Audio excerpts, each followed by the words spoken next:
And now, here for you, this is News Views, a newscast for Champaign-Urbana, Illinois, and the world. This is Bill Ratner speaking.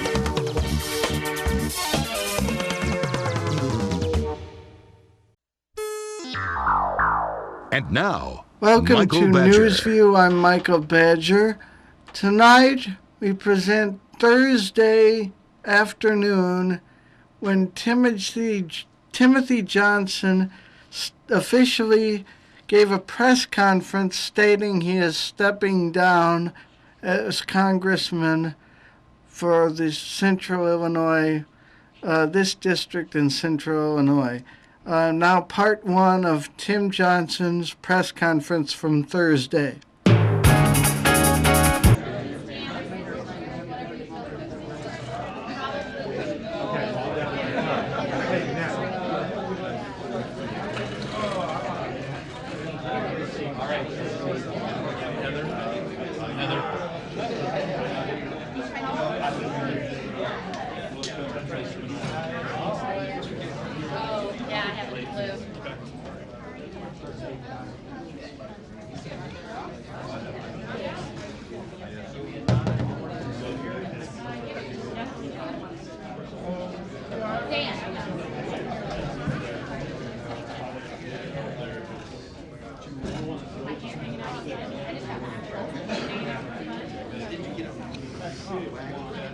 Test.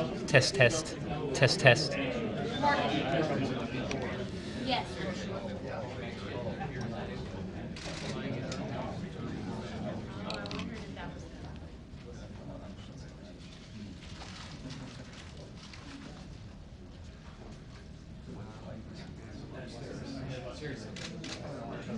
No, but I would if any.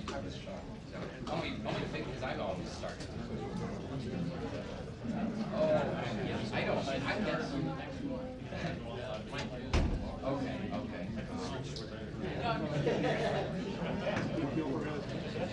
I don't think he knows that.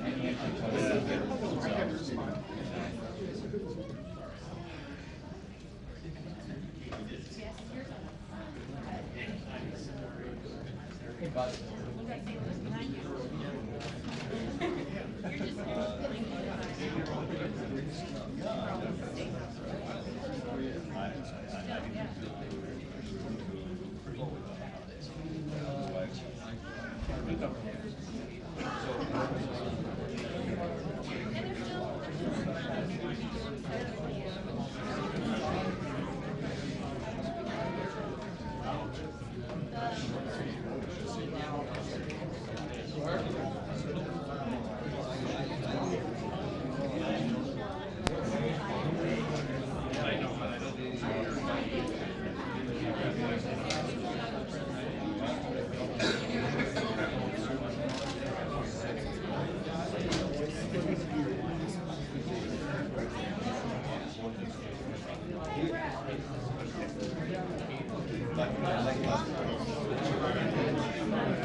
that way he has better access. Yeah, absolutely. That's not Do you want me to open the bonnet? Can't hurt. That's a good point.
Check, check. 1, 2, 3.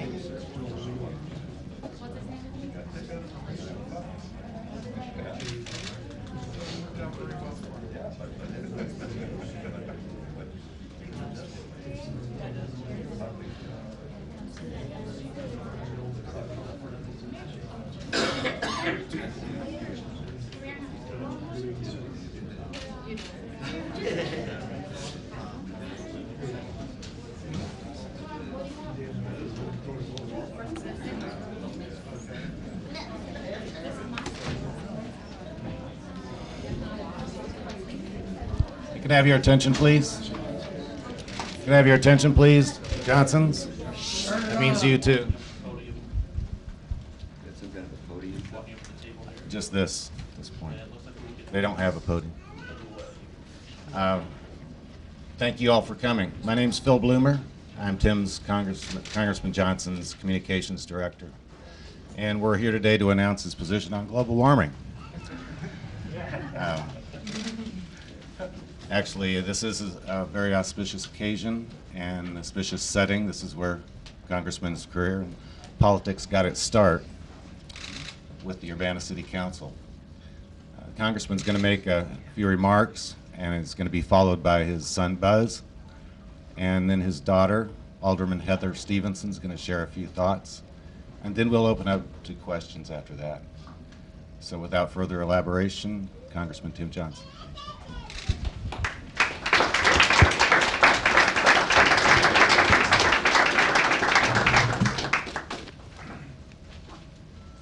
Am I audible?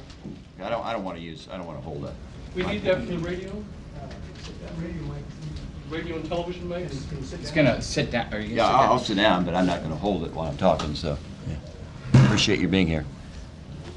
I had just was going to comment, Phil preempted me on the sense of humor that I wanted to come and talk about the Farm Bill, and I figured that this is the only way I could get you all here to talk about rural development and biotechnology. So I all appreciate your coming, and I appreciate your being here with us. I'm just going to read this. We've spent quite a bit of time, I have, in actually writing it, and I think it reflects in very, very many ways emotions as well as directions that we want to express. I'm here to announce my retirement from the United States Congress. Start over. I'm here to announce my retirement from the United States Congress effective at the end of my current term. I will file papers asking the 14 county chairmen and chairwomen to fill my position in the November ballot. Serving in Congress while fulfilling other obligations has always been a challenge, as it is for every member of Congress. The past year, I have taken on new challenges. In January of last year, I took on additional legislative responsibility when I became chairman of the House Agricultural Subcommittee on Rural Development, Biotechnology, Research, and Foreign Agriculture. In June of last year, a new and frankly grossly gerrymandered congressional map was drawn that created a district where 2/3 of the voters had never been represented by me. These two new obligations strained my schedule beyond what I had ever dealt with in my years of public service. However, when I filed for re-election and for some time after that, I was fully confident that I could meet those obligations as well as my obligations to this wonderful family.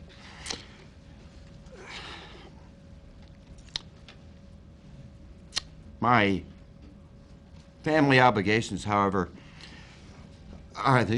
nobody's ever seen this, are what compels this announcement exclusively. I'm almost 66 years old. My time is limited. I've been serving in office for 44 years, consecutive years. I'm also the father of 9 children. I have 11 grandchildren, and now 2, to compose myself, great-grandchildren. I've been a part-time father in all those years, and that's not good enough. One of my grandsons, who's here, I think, is 2 years old. I've seen him for a total of 10 minutes. I have another grandson who asked me not long ago if I was ever going to come to one of his ball games. I didn't have an answer.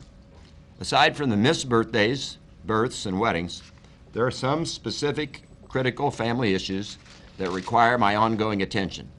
Taken together, I cannot adequately serve the 15th District, campaign in the new 13th District, be in Washington, D.C., and fulfill my obligations to my family. It would be a disservice to all to attempt that. I am confident that in doing this, I'm making the right decision, and in preparing to return to private life, I'm doing the right thing for the most important people to me, namely my family. My intention is to return in some way to the practice of law. I'll continue to be involved politically where appropriate and continue to speak out as I see fit on the issues of the day. I also hope to be involved in teaching in some form or another. I will not be a paid lobbyist at any time in the future. I'm confident that the Republican Party will find the right person to fill this seat. There are many people in the 13th District who would make extraordinary congressmen and extraordinary congresswomen. The result of the primary demonstrates that the people want a Republican of integrity, I hope, and independence. I certainly am that in this office. The county chairman and county chairwoman of this district, I'm sure, will make a choice that will well serve the people of the new 13th District. I've talked to 2 potential candidates inside my office about my decision, Mark Sheldon and Phil Bloomer.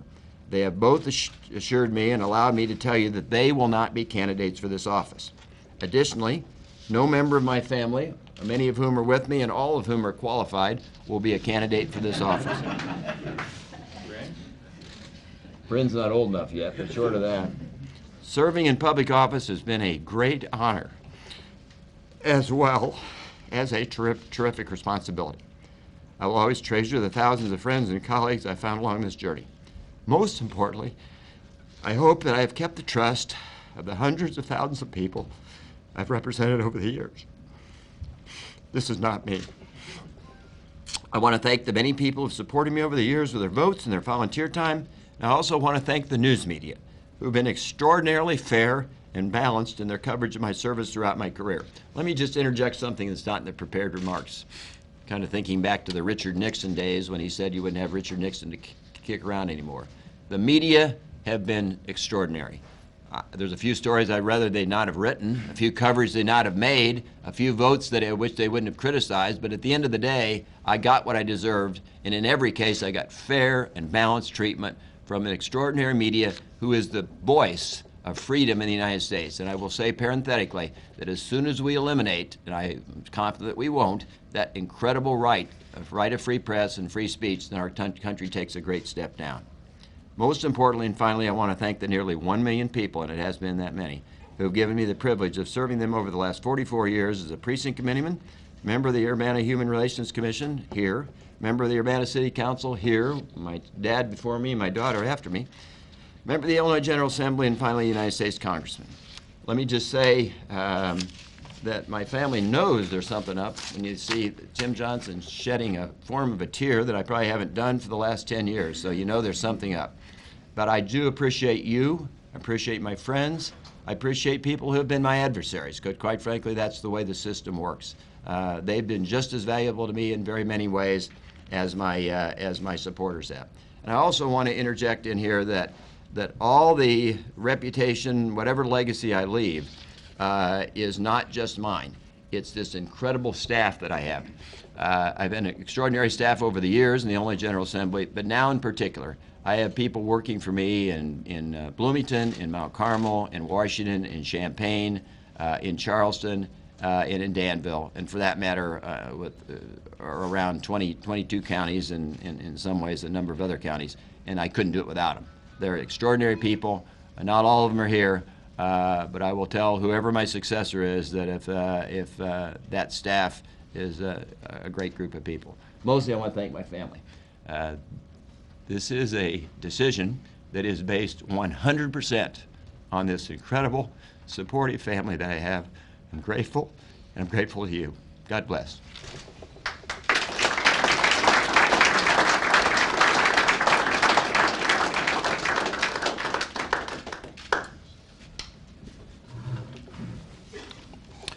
Today, our family emotions are of excitement and happiness for our dad, as we support him 100% in his decision. On November 4th, 1976, Dan was first elected to the State House. On November 5th of 1976, I was born.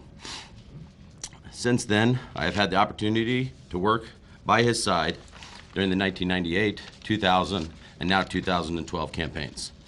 I have witnessed a man that works hard as a legislator and as a candidate. He is someone who cares deeply about the citizens of Central Illinois. But today is about him and the 24 people standing back here. It is his turn to enjoy all the benefits of his children, grandchildren, his brother, his niece, and his nephew. We love him and support him in his decision and look forward to quality time with him. Thanks.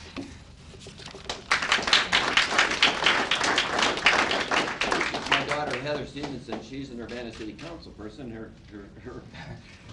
plaque is back here. First of all, thank you all for coming out. And second of all, I am proud, honored, and privileged to be able to call Tim Johnson my dad. He is the epitome of hard work and being never defeated in election shows that hard work does pay off. I am a mom of 4, a grandmother to 1, and I just appreciate my dad taking the time to be a part of our family. And almost 8 years ago, my dad asked me to run. I thought he was joking. But then when he and I and Joe Whalen sat down, I knew he was serious. And he's shown me that once elected, you get elected as a party member, but once elected, you don't worry about party affiliation. You do what's right for your constituents. He's been the best example of that, and it's evident in the number of friends and constituents that he calls friends. Thanks to my dad, I have an amazingly large and wonderful family, and we support my dad in this decision, and hope that we all get to reap the benefits of more quality family time. Thank you.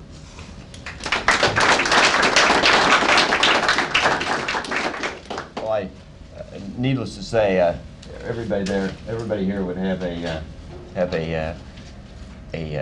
positive story to tell that I'll also probably tell you, like Jarrett and Owen and some of them who I was going to take to the Festival of Lights this year, and we couldn't because I had to go back and cast one more vote in Washington. That's the point at which I became convinced that maybe I better relook at things, and as the spring progressed, it just became more evident to me that there are more important things in life than the next election. And what's not apparent or expressed, but I want to express again, is my very sincere gratitude to nearly 1 million people who have given me the incredible privilege that I will treasure the rest of my life. So glad to entertain questions from you. Congressman, does any of this, I'm sorry, Tom? go ahead. Oh, go ahead. I'm sorry. I thought. Does any of this decision have to do with the current tenor of politics, particularly in the Republican Party today? I'm not sure what you mean by the tenor of politics, particularly the Republican Party. Certainly, I'm the chairman of the Center Aisle Caucus, and part of our goal is to bring civility to the process, compromise where it's important, address the dysfunctionality of the system. But my decision is not based on that. My decision is 100% based on the people that are behind me. And I would add parenthetically that I'm sure there's dysfunctionality, but it's hardly limited to the Republican Party. Yeah. Tom? Okay, well, why did you make this decision now and not before the primary? I'm going to say this respectfully. Maybe you haven't listened to the last 10 minutes when I told you the progression of emotions and matters within the family, including one particular matter that's entirely private and personal within the family. But those things have not only evolved, but have come to my attention, and they simply weren't at that point. Had I known that, had I known back in November that all these things would have culminated, I certainly wouldn't filed for office. But it's irrelevant. The bottom line is, until very, very, very recently, I didn't make the decision. I've made it now. Illinois law provides a specific mechanism for filling my seat on the ballot. I think I've done it in a responsible way. I've served for 44 years, and I'm going to turn it over to younger people. You don't have any particular favorite for your successor? I do, but I'm not going to tell you all. No, I'm just kidding you, Tom. There are a wealth of candidates, Tom, who I think would be extraordinary congressmen or congresswomen within the Republican Party. And I'm sure that the 14 county chairman will choose the best one. I don't know who. I know I read your column and several others who talked about potential candidates, and I know them all, and I like and respect them all. I'm closer to some than others, but I think the next few weeks will determine what the sentiment is within the chairman and within the Republican citizenry, so to speak. I don't intend to pressure anybody. And unlike, there's always an intimation here that this is an inside job, that Mark's going to take my job, or Buzz is, or Phil is, or Heather is, and that ain't going to happen. So that's out. I think there are a number of well-qualified people. Virtually all of them are my friends. I know some better than others, and we'll just have to let the chairman decide. Will you offer input? If they ask me, I will, absolutely.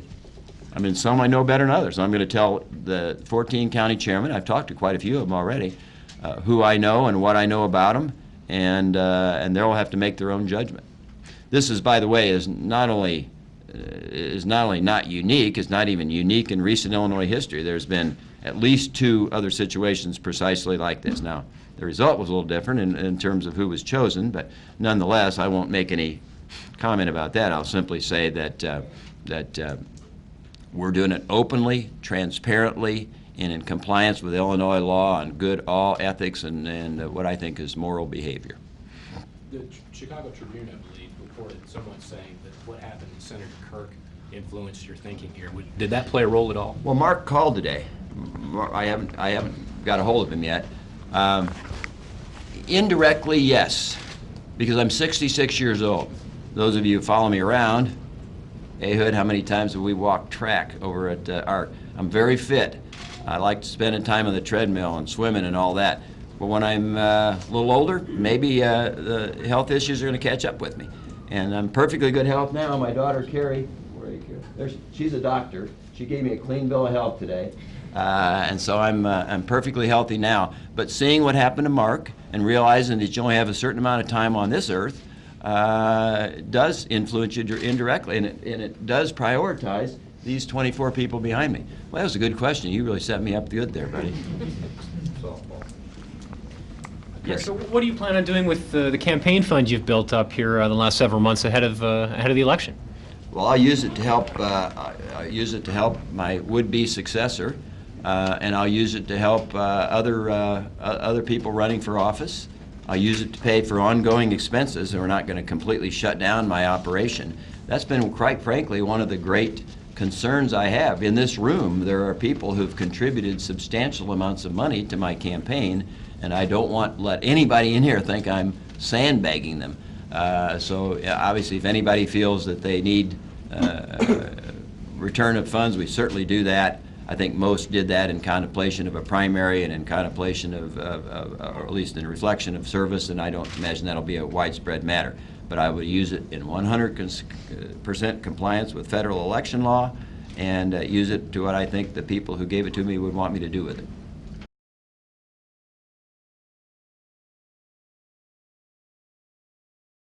And now the weather.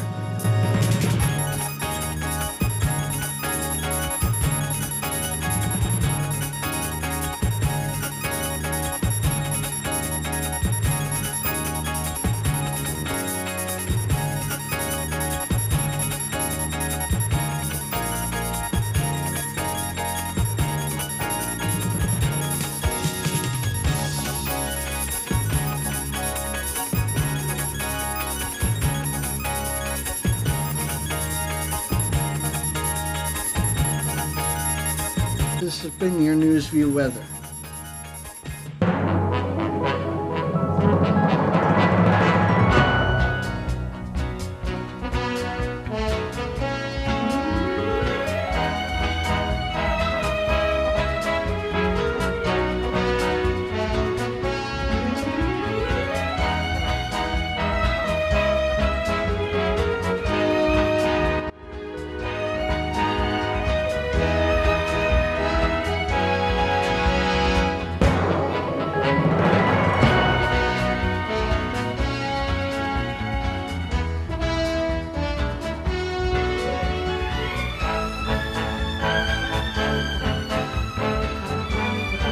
Next at 9:30 p.m. or 12:30 a.m. At 9:30, Fast Forward Contemporary Science Fiction. And at 12:30, R&R TV.